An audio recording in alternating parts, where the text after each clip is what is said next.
presentation, I wanted to talk about sort of an interesting evolution that I think we're seeing in disinformation. And a lot of my colleagues who spoke earlier gave a lot of really good points, and I don't want to retread any ground. So I will try not to do that.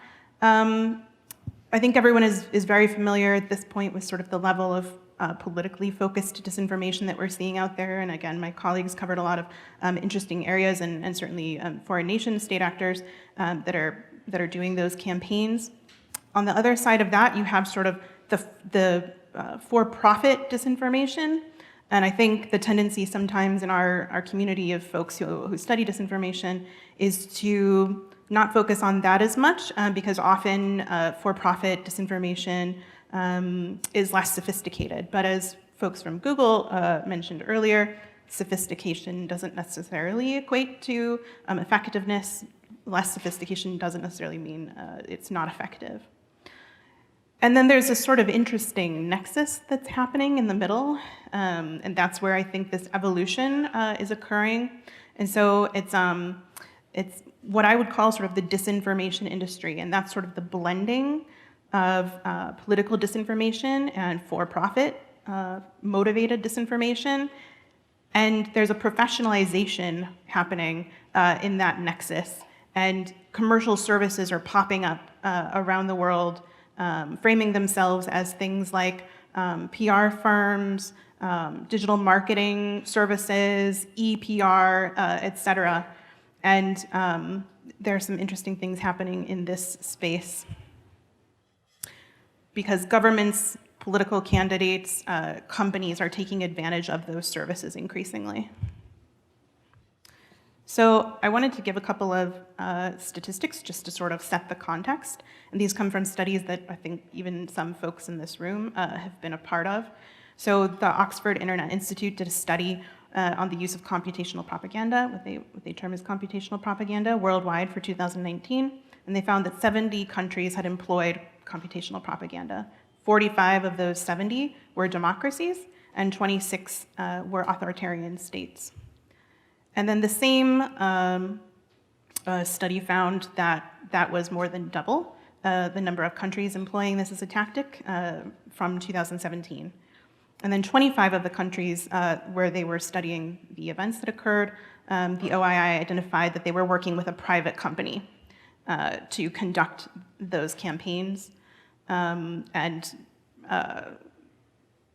that is on the rise as well. And then sort of to put that into financial terms, what does that actually mean for money going into the bank of these actors? The Global Disinformation Index, some of my colleagues there conducted a study in which they looked at 20,000 websites that they had collected over time that they determined were what they considered disinforming websites. They pulled a subsection of that and then did an analysis of the digital ads that those websites were running and what that meant in terms of profit. And they estimated that those 20,000 websites probably generated about $235 million in revenue. So we know that disinformation is very cheap to conduct, and you can get a lot of bang for your buck very easily.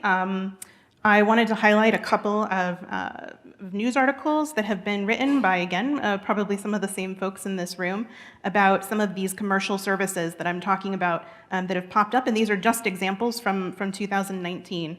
All of these companies sell disinformation-like service aimed at providing a service in which the purchaser can use it to influence events, public opinion. In some cases, these companies were using the service to target political events in other countries outside of their own. So we have a case in Taiwan of an internet marketing firm assisting a presidential candidate by essentially running a giant troll farm. And my favorite example from among these, I won't go through them all, but my favorite, and I feel like this is sort of the room where I could admit that I have a favorite troll farm. You won't judge me. I'm going to trust you. And you'll see why it's my favorite probably, is a troll farm in Poland, Cat@Net, which called itself an EPR agency, and it ran a network of fake accounts across various social media platforms. And they called these fake accounts, quote, the outsourcing of marketing activities. They worked on behalf of clients in the political space, the politicians, the defense industry, and also a media outlet in Poland. And the staff that they employed to do it were actually primarily disabled people. They received a government subsidy for hiring these people with disabilities. And while I am a major proponent of creative solutions to manage the persistent underemployment of people with disabilities, that was a little too creative for me. So I just wanted to go over a couple of tactics that we're sort of seeing evolve and sort of how we're seeing this marketing space sort of evolve into something else. I sometimes like to call it disinformation for hire. So a typical marketing or PR firm would do something like to promote a product, an idea, a company. They would target influencers, right? They would try to get media coverage, celebrities to promote their product, experts, etc. In the sort of disinformation for hire side of things, also targeting influencers, but their approach is planting false stories, trying to trick journalists into publishing false content, creating fake influencers from scratch even, creating fake accounts that can boost likes and followers of influencers they want to amplify or people they want to create as influencers, and then of course amplifying false content themselves. The second sort of tactic is promoting content online, various ways for normal, good PR and marketing firms to do that. On the disinformation for hire side, we see the same thing, but using things like bot networks, troll armies, sock puppet accounts, fake websites, etc. And then the third that I would cover, though this certainly isn't an exhaustive list, is generating website traffic. There are various means which marketing and PR firms can assist in doing that. On the sort of darker side of that, and these companies that are popping up, generating traffic can occur via creating clickbait content, sensational headlines, creating large social media groups and pages that overlap in how they're managed and the content that they're promoting, and troll armies.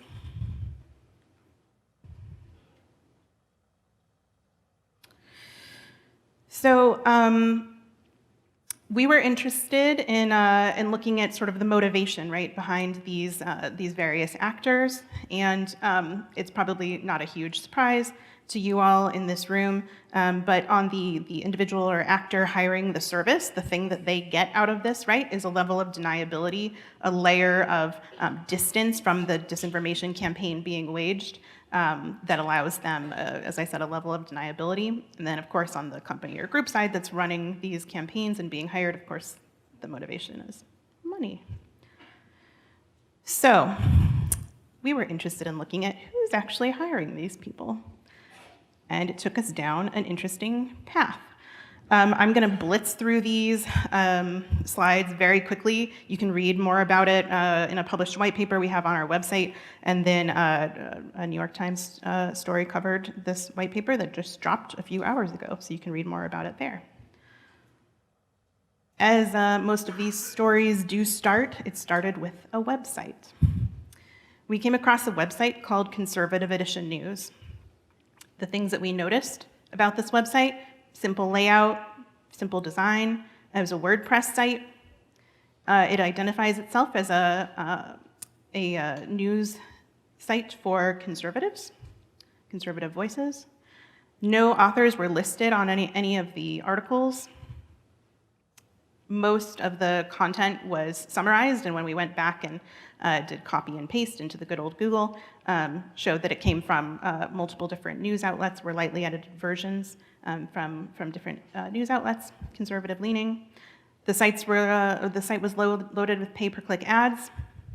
One tactic that they used to generate traffic for their website were to create petitions about rather politically inflammatory topics, and then peppering those throughout social media. And then when you signed the petition, you handed over your email address.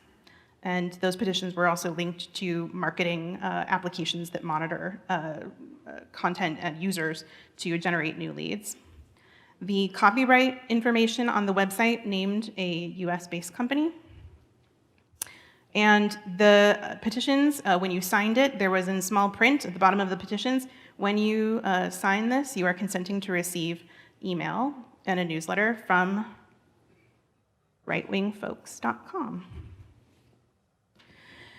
So rightwingfolks.com had a very simple layout. A lot of the similarities from the previous slide on this website as well. At the bottom, the copyright information listed a company called Raw Digital, which I will come back to.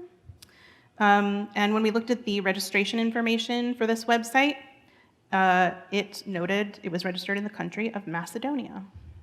Now, a lot of folks who follow disinformation in this room will know the history of Macedonian teenagers out of a small town in Vels who decided to target the US election in order to generate income for themselves. So they created a whole host of fake news websites. And so we were intrigued, we'll say. From there, we found a third website called Liberal Edition News, which was essentially the exact same format, design, layout, font even of Conservative Edition News, and of course the same naming convention. Again, no authors listed. Site said it was for liberal news. And the copyright information listed the same US-based company that we identified in the Conservative Edition News website. From there, we went to Facebook to see where they might be linked. And we found a couple of Facebook pages that showed some what we'll call similarities. The design, of course, the header was almost identical, of course, swapping out the pictures. They posted similar content. Articles for Conservative Edition News came from the conservativeeditionnews.com website. They also came from a website called lacourtenews.com. Liberal Edition News came from liberaleditionnews.com primarily. And we found a third page that was also called Conservative Edition News with the ending 2020 that mirrored the first one, essentially. Both of the Conservative Edition News pages had been previously renamed in other names when they were created. The original name for the Conservative Edition was Trump News. Conservative Edition News 2020, the original name was Trump News 2020. And we found also a host of other Facebook pages that were themed differently. One conservative reporter, there was one called Gone Ballistic, one called Historically Awesome, one targeting science. And all of these Facebook pages primarily posted the same links to the same news outlets. Some of the Facebook pages noted the US-based company that we identified in the About section, and some of them did not. Altogether, between the pages that we identified, there were about 4 million likes. So we took a look at the IP addresses to find other websites on the same IPs. We also looked at Google Analytics, and doing so, using the unique Google Analytics ID that we identified, we found additional websites. Some of these websites were also noted that they were designed by the Raw Digital marketing firm that I mentioned previously. The first two off to your left, the first one is called Zipwire, has the same IP address as Right Wing Folks. The one below it was sort of pro-animal, we love our pets sort of page called Animals Are Beautiful, also designed by Raw Digital, mostly incomplete website. We also found two websites that have since been taken offline. AmericaTheAwesome.com, created in 2018, that posted very similar content to what we had seen before in terms of topics. And then Freedom Politics Today. FreedomPoliticsToday.com was also registered in Macedonia. And then the fifth site we found was a website called Demand Change Now, which was registered in March 2019. And it was essentially a petition website where you could post your own petitions, collect signatures, etc. So we wanted to look at what these companies were. And the US-based company was called Bavona Digital Inc. It was a company incorporated and out of California.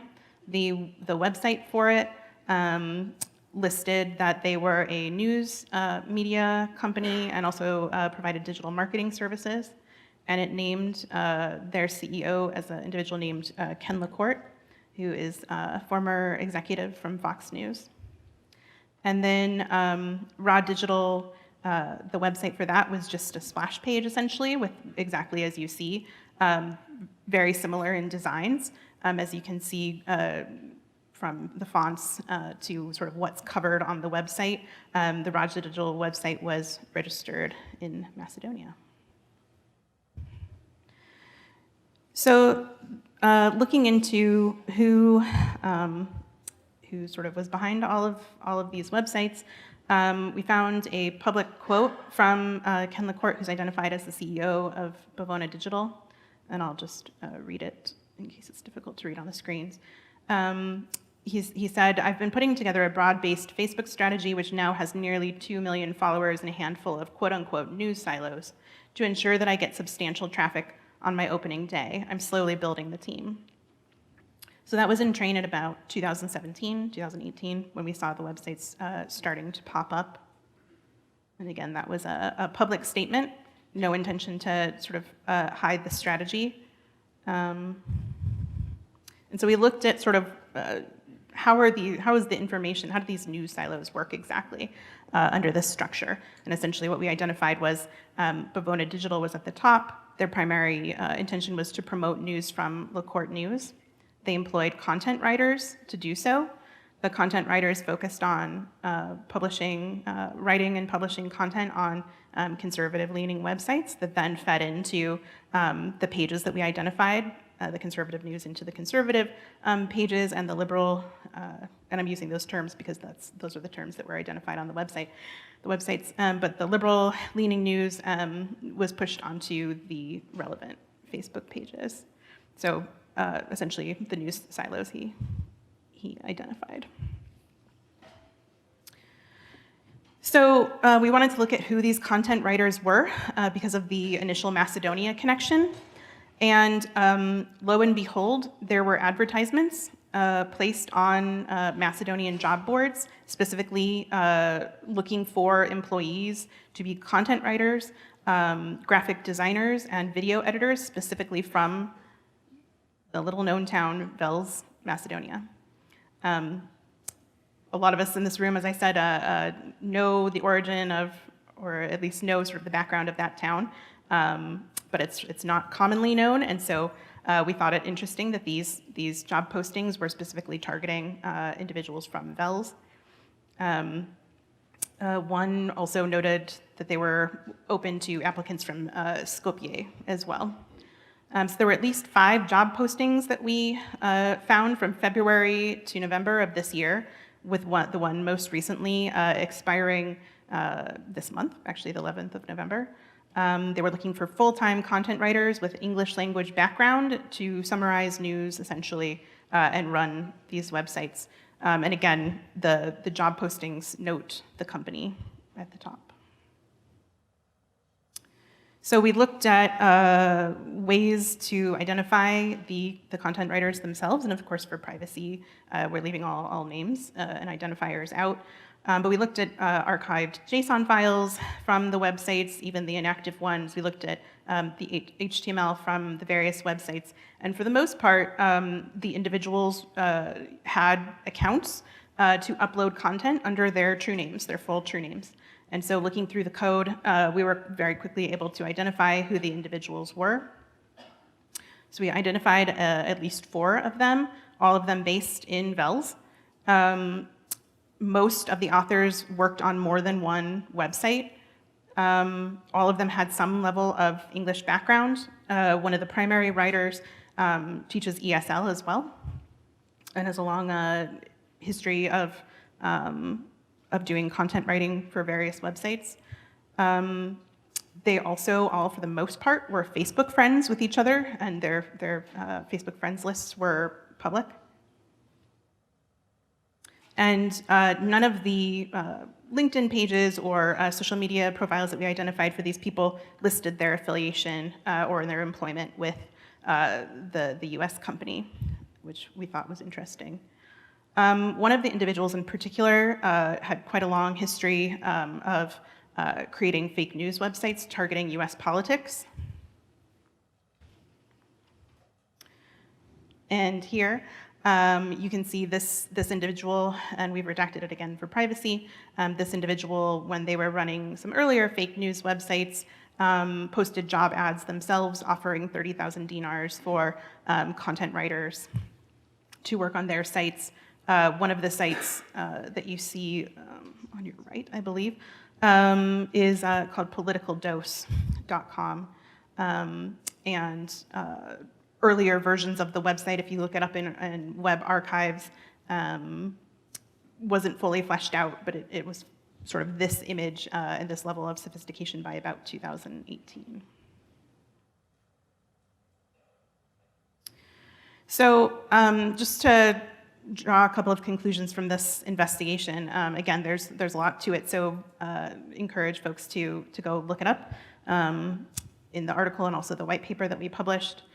So the sort of conclusion to the investigation is that there was a separate investigation conducted by Facebook on this particular network, and that investigation determined that those pages should be taken down.